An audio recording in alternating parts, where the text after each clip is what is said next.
The house was silent when I stepped inside.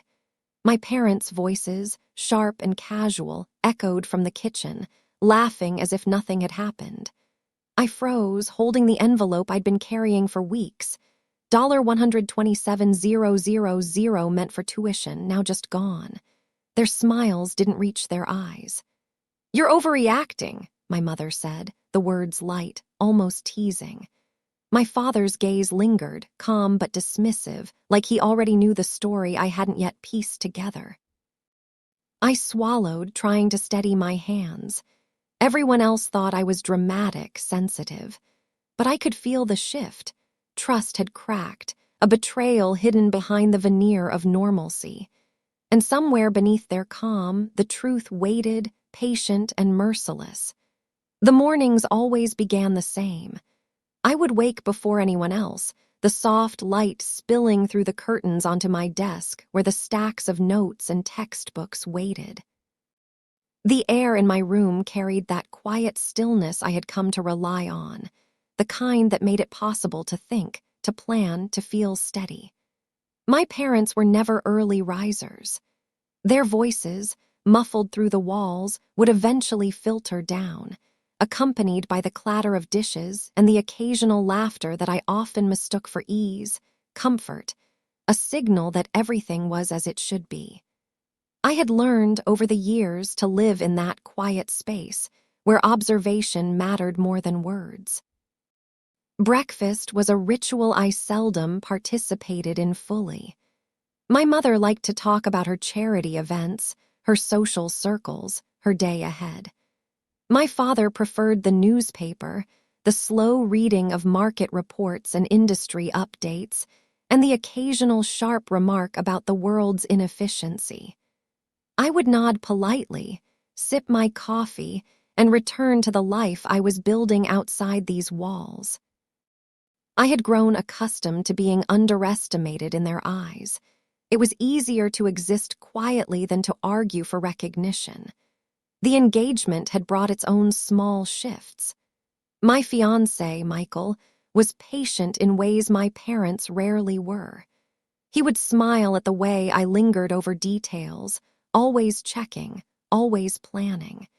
He had a calm confidence I admired, though I sometimes felt the weight of my parents' judgment when we visited them together. They spoke about wedding plans as if I were a spectator, as if the excitement belonged to them and not to me. Yet I didn't voice complaints. I observed, I listened, I noted. Quiet restraint had become my method of survival. The fund for my medical school tuition was another matter entirely. Years of saving, careful budgeting, and parental contributions had built a nest that I trusted would be there when I needed it. I could feel their eyes sometimes when I mentioned it casually, a slight narrowing, a glance that lingered too long, a comment that sounded offhanded but carried weight. I always let it pass, telling myself that adults have their own ways, that the money was secure. There was a comfort in believing the world's structures, parents' promises, systems would hold up. I carried myself carefully in the house. I never raised my voice, never let frustration spill over. I was quiet, measured, careful to align my actions with what I knew they expected. In return, I was allowed space, but that space was conditional, a balance of observation and restraint. I trusted that this balance would hold, that the patterns of our home life, predictable, controlled, anchored in routine, were reliable. Evenings were when the house felt heaviest, when the quiet seemed to press against the walls. My parents would host small gatherings or speak to friends over the phone. I would linger in corners, listening to conversations about vacations, investments, or the latest social scandal, never intervening. My presence was silent, but my awareness was absolute. Trust in this environment was not blind. It was cautious, deliberate, but it existed. I believed with that careful conviction that our family structure would keep me safe. Michael would often notice small signs, how my father's hand trembled when handling checks, how my mother avoided certain questions. I would brush them off politely, telling him I was imagining things, that patterns sometimes seemed meaningful when they weren't. And yet, deep down, I cataloged each detail, every pause, every word that felt loaded. My routine, my observation, my quiet life, all of it was preparation, though I didn't yet know for what. The engagement dinner had been a quiet affair. I had dressed in soft colors, Michael by my side, and we had moved through the evening with practiced ease. My parents had smiled at the guests, made passing compliments, and returned to conversations about work and acquaintances. I had nodded along, careful to appear engaged while noticing small cracks, a misplaced document, a glance that didn't reach an eye, a passing comment that felt off. Trust had been the foundation of my existence, and in that dinner I felt its faint tremor for the first time. I went to bed that night thinking of the mornings to come, of the predictable routines that comforted me, of the quiet trust I had built in the walls of this home. The calendar for my medical school applications sat neatly on my desk, the envelope containing the tuition fund just beneath it. I had faith in its presence, in their integrity, in the systems that were supposed to protect me.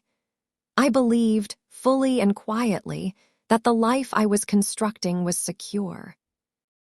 I had no reason yet to suspect that trust could be broken so completely, or that the very people who had given it would be the ones to dismantle it from the inside. The mornings had not changed, but something in the rhythm felt slightly off. I would wake to the same soft light, the same silence that I relied upon to gather my thoughts, yet there was a tension beneath it now, something I couldn't place.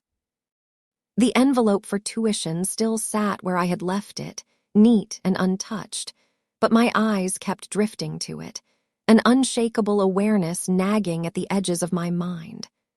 I told myself it was nothing, just a fleeting worry, but the feeling clung, persistent and quiet.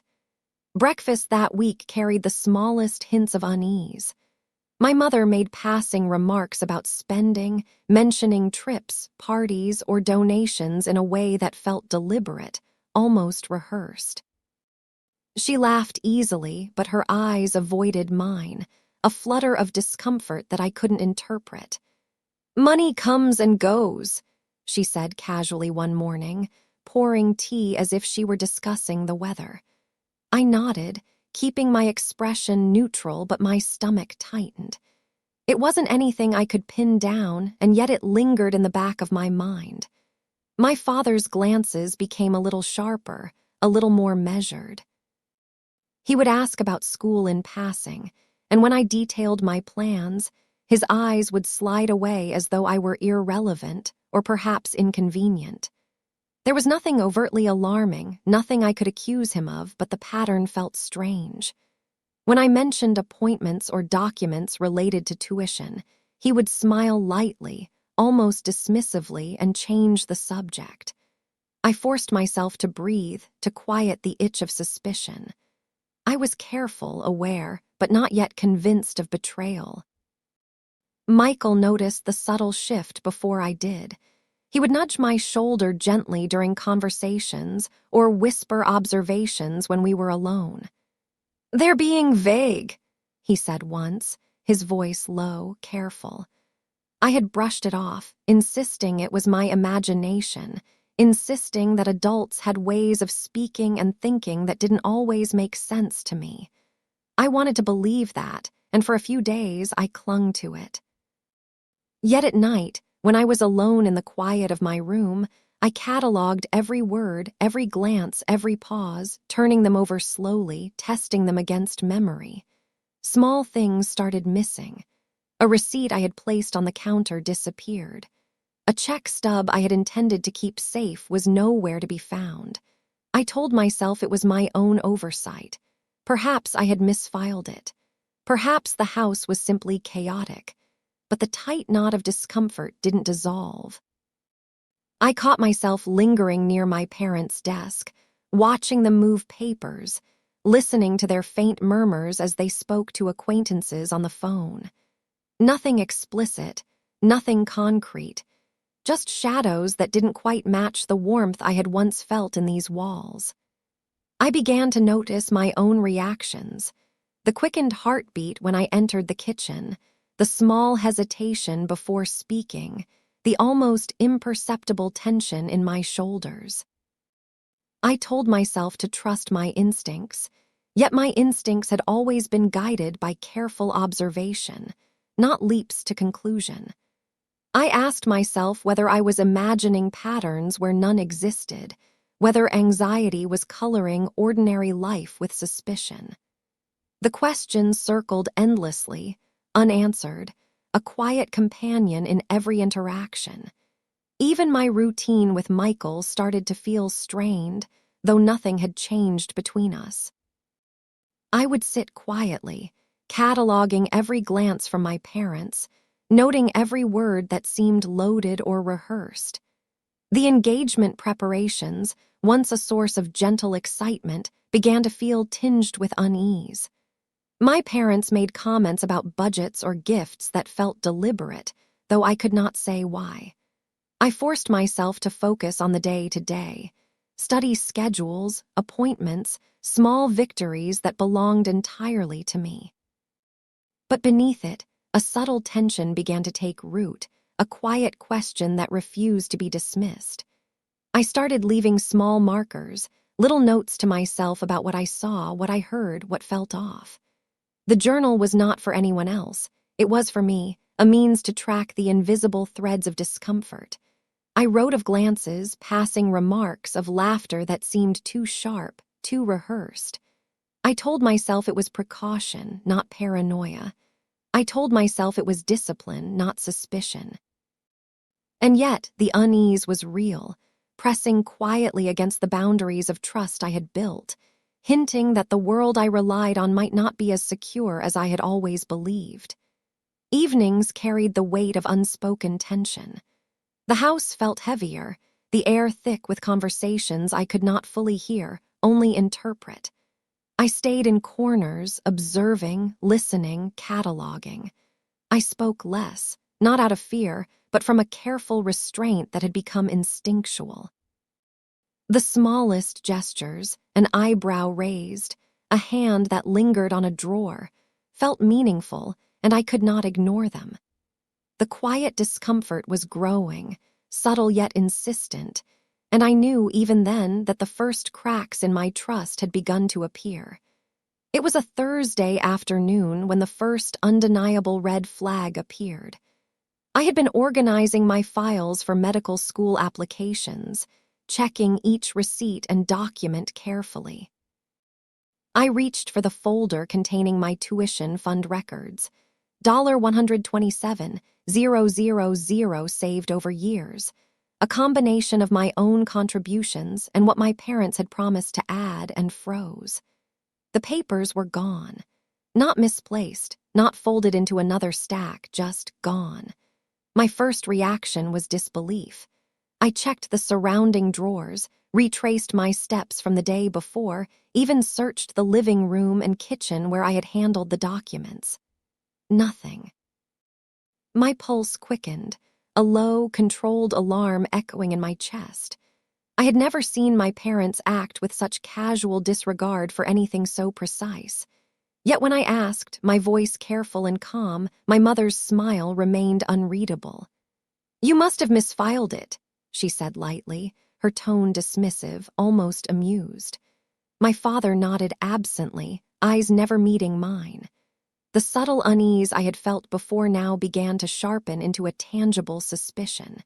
These were not accidents. The glances, the laughter, the vague remarks about spending, it all seemed to align in a way I could no longer ignore. And yet there was still no proof, nothing concrete to hold in my hands, only a growing awareness that something was wrong. I felt the familiar itch of restraint settle over me, the instinct to observe, to catalog, rather than react. The next evening, Michael noticed too.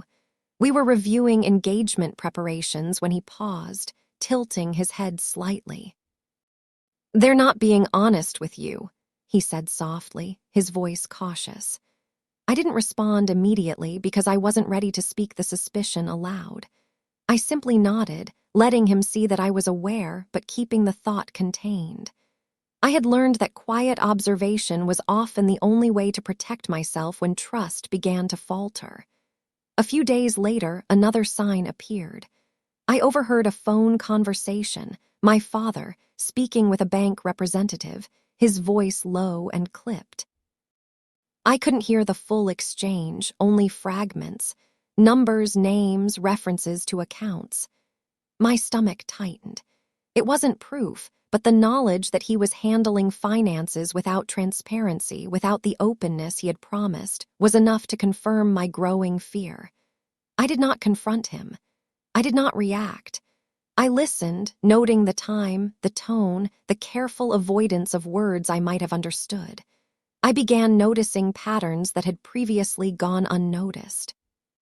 Receipts that didn't match statements, small transfers I hadn't authorized, questions I asked that were brushed aside with a smile or a change of subject. My mother's laughter began to sound different, sharp at the edges, carefully practiced. The realization settled in slowly. Trust, once foundational, was fracturing. And the people I had relied upon most, my own parents, were at the center of the fracture. The quiet moments became longer. I would sit at my desk, documents spread before me, cross-referencing entries, checking dates, recounting interactions. Each detail became a clue, each pause a potential revelation. I was careful not to overstep, careful to maintain the appearance of calm, because I understood now that restraint was my only shield. Any overt accusation would be met with denial, mockery, or dismissal. The stakes were rising, and I could feel the tension pressing inward, demanding observation, demanding patience.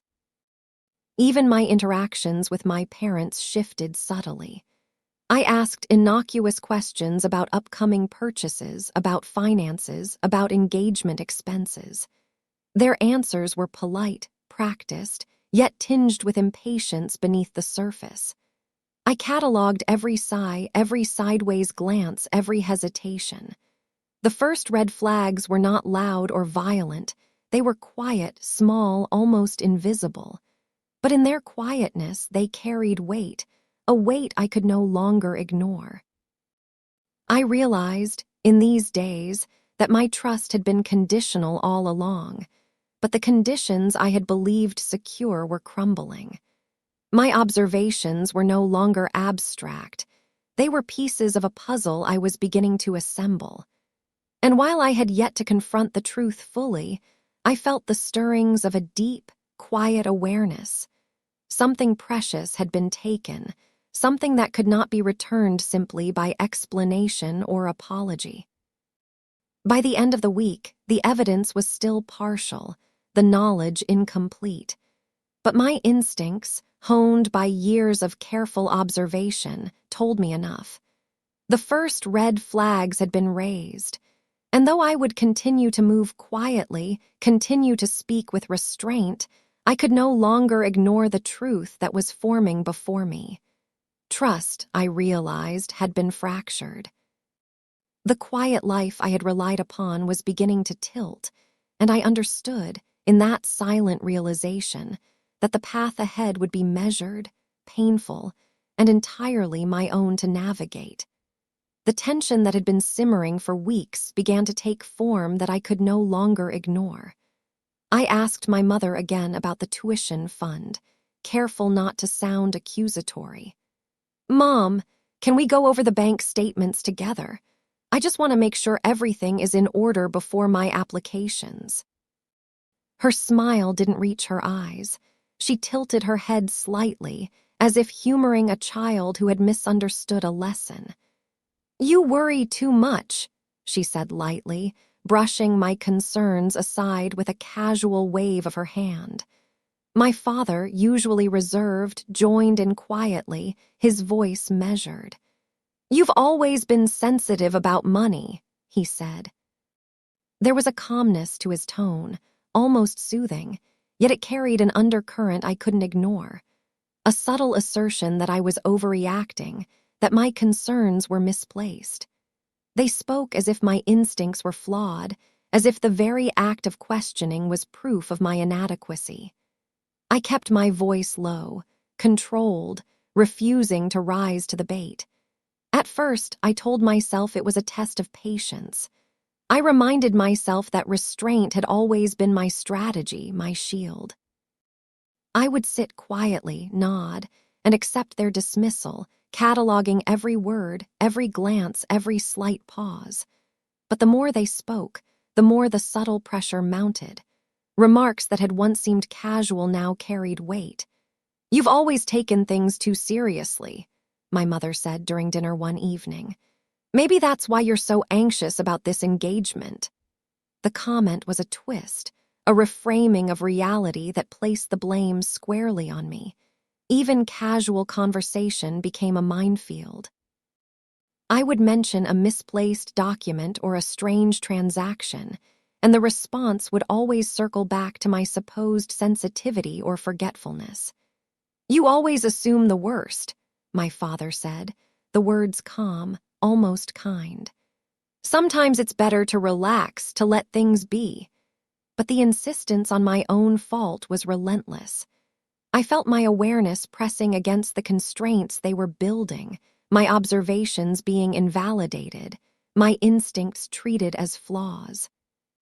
Michael noticed the shift more keenly than I did. He would speak in low tones when we were alone, warning me not to let their words get to me. "They're manipulating the narrative," he said softly. I didn't argue, but I also didn't act. I had learned that confrontation in this house only amplified control, gave weight to their manipulation. Restraint was my ally, even as my own mind churned with doubt and frustration. The gaslighting extended beyond conversation. Small, subtle acts reinforced the narrative they wanted me to accept. Documents would reappear in different places than I had left them. Notes I had made about expenses or receipts would be questioned. "Are you sure this is right?" they would ask lightly, as if my memory itself were unreliable. I would nod, correct the records silently, and catalog each interaction, the quietest form of resistance I had available. At social gatherings, the dismissal became almost performative. My mother would smile at acquaintances, telling them how careful I was, how worried about details, while my father made passing remarks that framed my concerns as childish. I watched myself through their lens, the person they projected back at me. It was infuriating, humiliating even, but I did not react outwardly. I maintained the posture of calm, recording each slight, each misrepresentation, storing them for the day the truth could no longer be hidden. Even my interactions with friends began to reflect their influence. When I spoke of missing documents or small discrepancies, my friends hesitated. "Maybe you misplaced it," they would suggest, echoing the dismissals I heard daily. The isolation was subtle but effective. My trust in my own perception was being tested, eroded quietly, one casual comment at a time. Yet I did not waver. I observed, I noted, I waited. One night, I caught my mother alone, looking over my engagement notes. She smiled softly, almost kindly, and said, "You're imagining problems where there are none. You'll thank me someday." The words struck deeper than any argument. It was not the content that hurt. It was the insinuation that my concerns, my instincts, my careful observation were wrong. I swallowed the sharp edge of my frustration and retreated to my room, my hands trembling slightly, my mind cataloging every detail. By the end of this week, the pattern was undeniable. The gaslighting was systematic, layered, a careful manipulation of perception and trust. I had been dismissed, invalidated, and subtly mocked, yet I had preserved my awareness. Every inconsistency, every casual dismissal, every reframed accusation of my own fault was stored in the quiet archive of my mind. I understood that the next steps would require patience, observation, and restraint. My trust had been fractured further, but my vigilance had sharpened. I was learning to navigate a house where reality was contested, where my instincts were questioned, and where quiet power controlled the narrative. And through it all, I remained silent, not out of fear, but out of strategy. Each dismissal, each subtle manipulation was a thread I was tracking, a pattern I was beginning to understand. I would not confront them, not yet. I would not react. I would observe.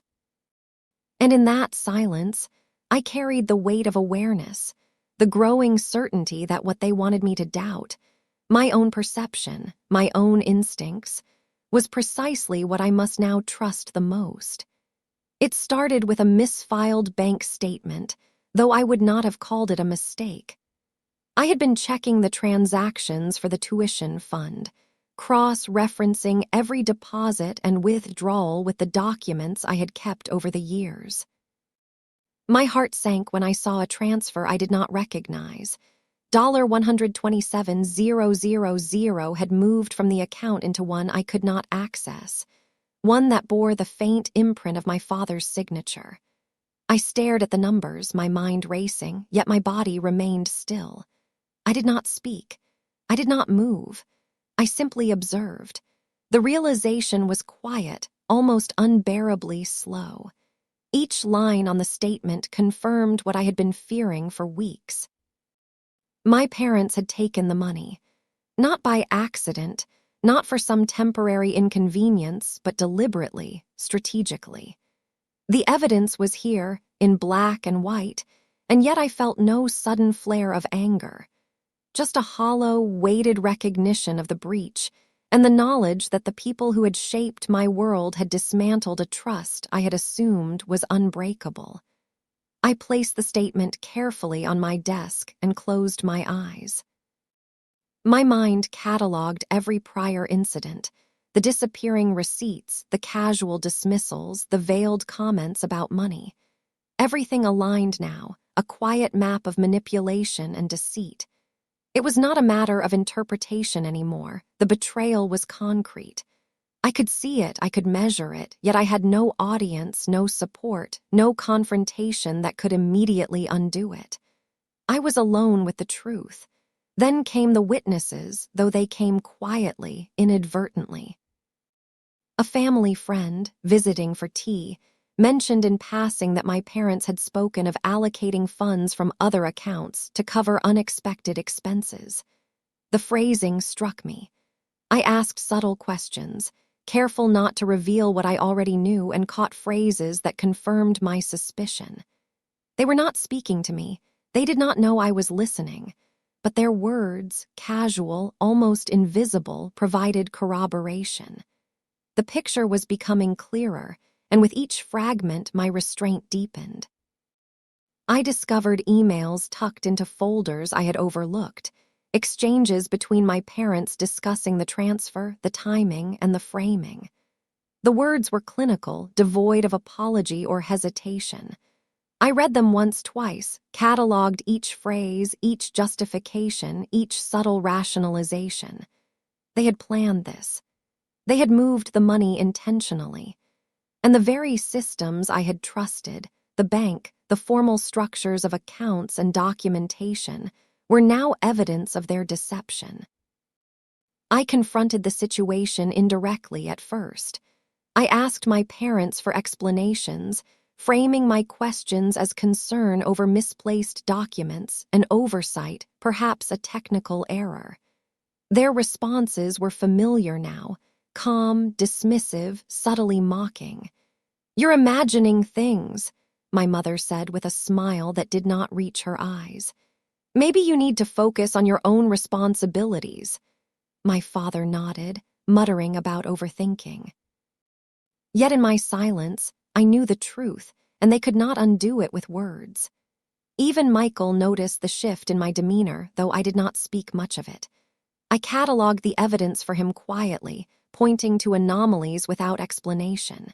He understood. There was no need to dramatize, no need to accuse loudly. Recognition of betrayal did not require an audience. It required observation, patience, and acceptance that the truth, once uncovered, carried its own power. The exposure was partial. I did not yet know every detail, how the funds had been spent, the intentions behind their actions, but the framework was clear. The breach had been deliberate, the manipulation precise, the concealment methodical. Every casual dismissal, every laugh, every reassignment of blame that I had endured over the previous weeks now fit into the puzzle. I could see the design behind their calm facades. I spent days quietly organizing the evidence, photographing documents, creating a timeline in my journal. Each entry, each record was a small act of reclamation, a way to assert control in a world that had shifted beneath me without my consent. I did not confront them. I did not demand answers. I watched, I waited, and I allowed the systems themselves, the banks, the documents, the accidental witnesses to speak the truth. In those days, the weight of recognition pressed upon me constantly. My trust in my parents, in the routines that had defined my life, had fractured irreparably. Yet my quiet restraint remained intact. I did not cry out, did not shout, did not accuse. I simply observed, catalogued, and internalized. The first pieces of truth had surfaced, and with them came the understanding that the next stage, when the consequences would begin to unfold, was inevitable.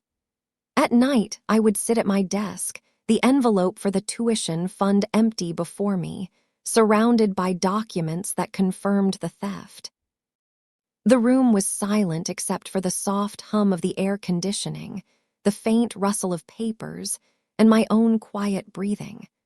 I felt the weight of betrayal, the moral cost of restraint, and the deep knowledge that power in this house was exercised not through confrontation, but through manipulation and concealment. And in that knowledge, I began to prepare myself for what would come next. The partial exposure had revealed enough. I now knew, without doubt, that my parents had acted against me deliberately. The systems, the witnesses, and the documents aligned to tell a story I could no longer ignore. And in the stillness of that recognition, I made a choice, not yet to act, not yet to confront, but to observe, to gather, to hold the truth quietly as I waited for the moment when the reality of their betrayal could no longer be denied. The day began like any other, but the atmosphere felt charged, heavy with a tension that I could not yet name aloud. I had spent the previous evening organizing the evidence, documents, bank statements, emails, and subtle notes from conversations overheard. The pieces were falling into place. I knew what had happened. I knew my parents had deliberately taken my tuition fund, and yet I still had no space in which to confront them directly. My restraint had become both shield and burden. When I asked my father a casual question about account allocations, he stiffened, a subtle hardening of the shoulders I had come to recognize over the weeks. "Why are you asking so many questions?" he said evenly, but the calmness could not mask the tension beneath it. His eyes, usually distant and unreadable, met mine with a measured calculation. My mother, nearby, smiled faintly, the kind of smile that is meant to reassure, yet carries a quiet edge of warning. I nodded, keeping my tone neutral. "Just trying to stay organized," I said softly, deliberately neutral. Over the next few days, the escalation became evident in small, controlled ways. They began redirecting conversations, inserting subtle doubts into my mind, questioning my memory of dates, amounts, and events. Every interaction carried the same weight, the careful assertion that I was overreacting, that I was misremembering, that my concerns were misplaced. The control was quiet but effective, like water slowly eroding stone. I catalogued everything, noting the moments when they tried to manipulate not just my perception, but the perception of others around me. A close family friend, visiting for an afternoon tea, remarked casually on my parents' recent financial juggling. It was brief, almost incidental, yet the words hit sharply. I noted every nuance, every implication. My parents, noticing my attention, smiled tightly, the small kindness in their tone forced, measured. I did not respond, did not challenge, but the internal awareness of their manipulation deepened. Each passing moment revealed their strategy, how they carefully maintained appearances while exerting control over the narrative. The engagement became another stage for escalation. My parents spoke to guests in ways that undermined me subtly, suggesting that I had been careless, that I was anxious, that I lacked experience in handling responsibilities. It was quiet, insidious, and deliberate. I watched the reactions of those around me, friends, relatives, Michael, and cataloged the fractures, the small gaps where reality diverged from the story my parents presented. I remained silent, letting observation replace confrontation, noting the power imbalance that had shifted so quietly beneath my feet. My attempts to probe for answers were met with defensiveness. "You're imagining things," my mother said one evening, the words light but sharp, aimed to puncture my growing certainty. My father, standing behind her, nodded in agreement, his calm gaze masking a clear awareness of my internal struggle. The stakes had risen. They were aware I knew more than I let on, yet they sought to reassert control with restraint, with careful, layered manipulation. I realized the full scope of escalation in small, quiet ways. They began moving documents, adjusting the placement of files, referencing bank statements with casual indifference, as if daring me to point out discrepancies. Conversations that had once been neutral became loaded, each word carrying the potential to destabilize me emotionally. The home I had trusted, the routines I had relied upon, had transformed into a controlled stage where my reactions were being measured, my silence tested.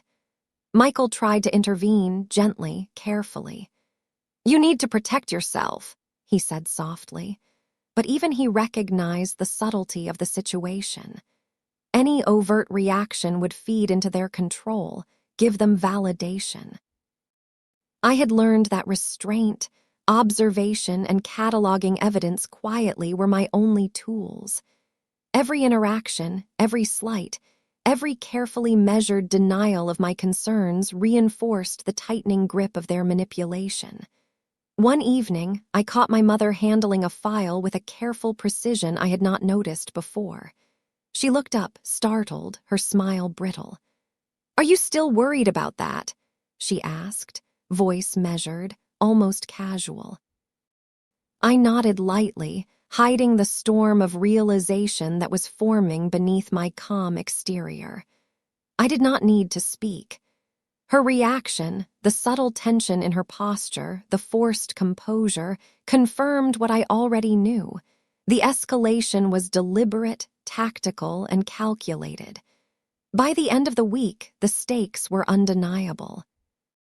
Every casual interaction, every indirect conversation, every redirection of blame was a tool to maintain control and keep the truth buried beneath layers of manipulation.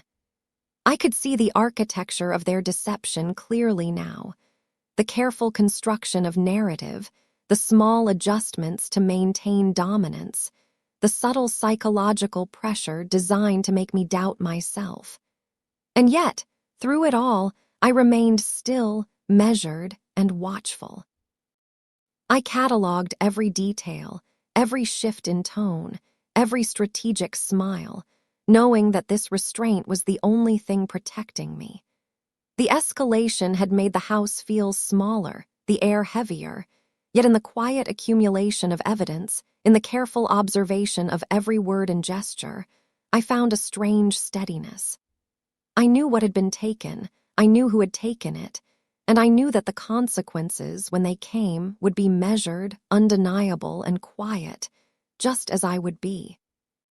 The home had become a battlefield without noise, a series of calculated maneuvers that tested my resolve and my observation. And in the middle of it, I discovered a resolve of my own. I would not break, I would not confront recklessly, and I would let the systems, the witnesses, and the undeniable truths unfold in time. Escalation had arrived, but I had already begun to navigate it quietly, methodically, with a patience forged in months of observation and restraint. By midweek, the weight of everything pressed down with a force I could no longer ignore. Every transaction, every conversation, every subtle manipulation I had catalogued over the past months had coalesced into a quiet certainty. My parents had taken the tuition fund. My parents had lied, dismissed, and gaslighted me repeatedly. The realization was not sudden. It had been building layer upon layer. But now, at last, I could not deny it. The full scale of their betrayal stretched before me like a landscape I could neither avoid nor erase. I sat at my desk, papers spread in front of me, documents stacked carefully in chronological order, emails highlighted, receipts cataloged. The evidence was irrefutable. Each line, each date, each note from the witnesses I had accumulated painted a story of deliberate action. And yet, the knowledge did not bring relief. There was no satisfaction in discovery, no vindication in awareness. Only the quiet, heavy understanding that the people I had trusted most had deliberately undermined me, and that there was nothing I could do to change the past. Michael was the only one who knew the full extent of what I had uncovered. He did not urge me to confront them, to speak, to demand restitution. He understood restraint. He understood the cost of escalation. "They cannot deny the evidence," he said quietly, "but that does not mean you must act immediately. You are stronger in patience than in reaction." I nodded, absorbing the truth of his words. Patience had become a necessity, not a choice, and with it came a moral weight that was almost unbearable. The breaking point was not a moment of shouting or confrontation. It was a slow, quiet recognition. I walked through the house, observing the casual movements of my parents, noting how effortlessly they continued as if nothing had happened, as if the foundation of trust had not been shattered. They laughed lightly, spoke with charm, moved documents, handled finances, all under the assumption that I remained unaware. And I realized I could expose them, challenge them, demand acknowledgement, or I could preserve my own strength by restraint. I chose restraint, not because it was easy, but because it was deliberate. Every instinct screamed to confront, to assert, to reclaim what was taken. But the knowledge of their manipulation, the awareness of the power they wielded quietly, and the evidence I had gathered demanded something more subtle. A patience that carried weight, a quiet insistence that the truth would manifest in time without dramatics. My moral breaking point was not about action, it was about acceptance. The emotional cost, however, was undeniable. I felt a hollowness, a quiet ache that settled in my chest and stretched through my shoulders, through my hands, through every movement I made. Simple interactions, shared meals, polite conversation, casual comments carried an unbearable tension. Every word from them was a reminder of the betrayal, every gesture a subtle assertion of control. And yet I remained still. I observed, I catalogued, I internalized. The cost was mine to bear, and I bore it quietly. There were moments when the temptation to act surged, a glance too sharp, a comment too pointed. But I would pause, breathe, and let the moment pass. Every act of restraint became a measure of power, an assertion of control over myself, even if I could not yet control the narrative around me. I learned to feel the anger without letting it dictate my actions, to recognize the betrayal without allowing it to fracture my composure. At night, when the house was silent and Michael asleep beside me, I would revisit the documents, tracing the timeline, noting the inconsistencies, and reaffirming the truth I now carried. The betrayal was complete, the moral breaking point reached. I understood fully that my parents had acted against me deliberately, and I understood that I could not allow their manipulation to provoke an unrestrained response. There was a cost to their actions, but the cost to me would be measured, contained, and deliberate. I began to see the broader consequences, not for them yet, but for the systems and people that could reveal their actions. Bank statements, witnesses, casual remarks, and documents would speak the truth in time. I did not need to yell, to expose, or to dramatize. Quiet power, I realized, was built on evidence, patience, and an unshakable adherence to one's own moral compass, even when every instinct screamed otherwise. By the end of the week, I walked through the house with a new awareness. I no longer questioned my perception. I no longer doubted my instincts. The breaking point had not shattered me. It had clarified me. I could not recover what had been taken, but I could preserve my integrity, my composure, and my awareness. My parents would not have the satisfaction of a reaction. Their manipulation, their theft, their gaslighting would be met with quiet observation, patience, and careful accumulation of undeniable truth. The moral and emotional breaking point was not a climactic confrontation. It was a quiet, heavy acceptance of reality. The betrayal was clear, the cost was personal, and the path forward required deliberate restraint. I understood that the power of truth did not always demand immediate action. It demanded preparation, patience, and an unflinching commitment to see reality as it was. And in that quiet acceptance, I began to carry the weight of what had been taken, the cost of what I would endure, and the resolve to let consequences unfold in their own time. The consequences arrived slowly, almost imperceptibly, but they were undeniable. I had not spoken, I had not accused, yet the systems I had relied on, the bank statements, emails, and records I had meticulously compiled, began to reveal the truth in ways my parents could not control. A bank audit, routine yet thorough, flagged irregular transfers. Requests for documentation brought to light the intentional removal of the tuition funds. The professionals involved did not know my personal history. They saw only the numbers, the dates, and the deviations from protocol. I watched from a distance, quietly, as subtle shifts began to ripple through my parents' carefully curated world. My mother, usually composed, began to hesitate in conversation, a slight falter in her tone, a flicker in her eyes when discussing finances. My father, measured and calm for so long, found questions from outsiders more challenging to navigate. I did not speak, did not intervene. The consequences were systemic, not theatrical, and I allowed them to unfold.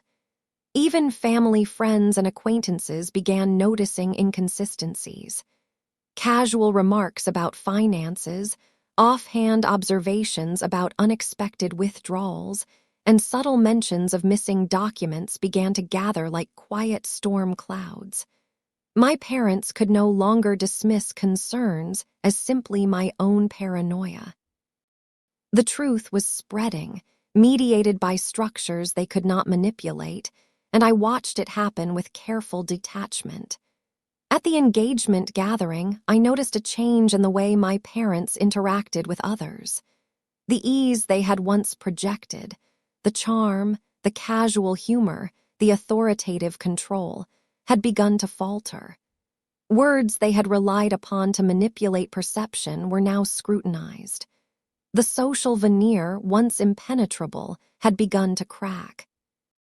And yet, no one spoke directly of the fund or the misappropriated money. The power of evidence was quiet, indirect, and heavy in its inevitability. I observed the emotional cost they began to bear. My mother's laughter, once effortless, now carried subtle tension. My father's calm nods were accompanied by brief pauses that suggested calculation and self-restraint. I did not gloat, did not confront. I simply catalogued, noticing how the consequences of their actions were now woven into the rhythm of their lives. The world they had attempted to control so carefully was asserting itself through structures, systems, and awareness they could not entirely manipulate. In my own life, I felt a quiet weight lift, though the cost of their betrayal still lingered. The knowledge that the truth was now undeniable, even without my voice raising it, brought a slow, heavy clarity. I no longer needed to act impulsively or confront aggressively. The structures I had observed, the evidence I had quietly accumulated, were beginning to enforce a reality my parents could not alter. I allowed myself to witness this unfolding without interference, understanding that sometimes consequences are more powerful when they arise without fanfare. Michael noticed the subtle shift as well. We spoke in quiet tones, careful not to draw attention, yet the recognition in his eyes was unmistakable. "You've let it unfold on its own," he said softly. "The truth doesn't always need to be shouted, it carries its own weight." I nodded, feeling the veracity of his words. The consequences were unfolding quietly, methodically, and with a precision that could not be reversed. By the end of the week, the changes in my parents were more visible, though still subdued. Their conversations became more careful, their movements more calculated. They had not lost entirely, but they had lost the unquestioned control they once wielded. And I, having maintained silence and observation, had preserved my integrity while allowing the structures of truth to assert themselves. The heavy inevitability of consequences had begun to reshape the world they thought was unassailable. In these quiet moments, I understood the depth of the lesson. Power, once exercised through deception, manipulation, and dismissal, can be countered by patience, evidence, and calm awareness. The truth does not always arrive dramatically. Sometimes it seeps into reality through the careful, relentless verification of facts. And in this slow but steady unfolding, the betrayers find themselves confronted not with spectacle, but with undeniable reality. The consequences were quiet, but they were heavy. My parents could no longer rely solely on appearances. Their carefully constructed narrative had begun to falter, and the truth was now impossible to ignore. I remained restrained, observing the subtle shifts, the moments of hesitation, the glances exchanged that acknowledged a world no longer entirely under their control. I had waited, and the quiet truth had a riv.